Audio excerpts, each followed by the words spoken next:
On this exercise, we're going to work the posterior chain in the hip, the glute, all these good muscles here, but we're also going to hold on with our arms to make sure that that glute is working in the right direction. And then we're also holding a specific way up here because if we have any type of little rotation in the spine that occurs because we do have a rotation of the pelvis, we want to make sure that we are exercising the way that derotates ourselves. So what we're going to do is start off with a little bit of a step. I have a block here. You want to make it around like 2 to 5 inches, somewhere in there. And then we're going to go ahead and put our foot on that step. You want to make sure that when you do this that your heel is on and it's not going to flip because we're going to be weight bearing through the heel. Now I'm going to show you with my right leg first. So if I'm doing my right leg, I'm going to take my left arm and I'm going to put my thumb down. And if this is the doorway and I'm holding onto the door frame, my thumb is going to be pointed downward and I'm internally rotating my arm this way. And then I'm going to hold on. Now my right arm, on the other hand, is going to go behind my body here. So I'm going to take my left foot and I'm going to bring that one forward. And then I'm going to really sit back into this right hip. Now, what I'm trying to do here is I've got the left foot forward, so that part of my body is rotating that direction. I'm holding on. I'm actually holding myself up pretty much with this arm and putting my weight through this right heel.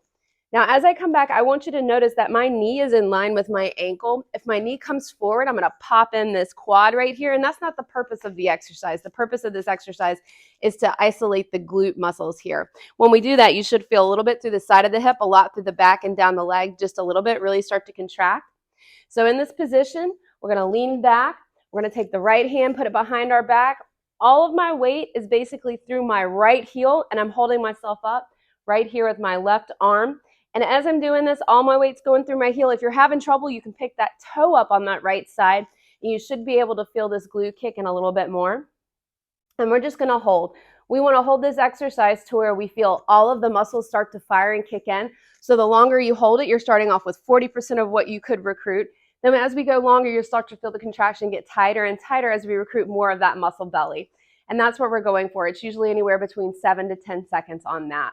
So you can see it from the other side. This time I'm going to put my left foot on the block, making sure, again, my heel is on it.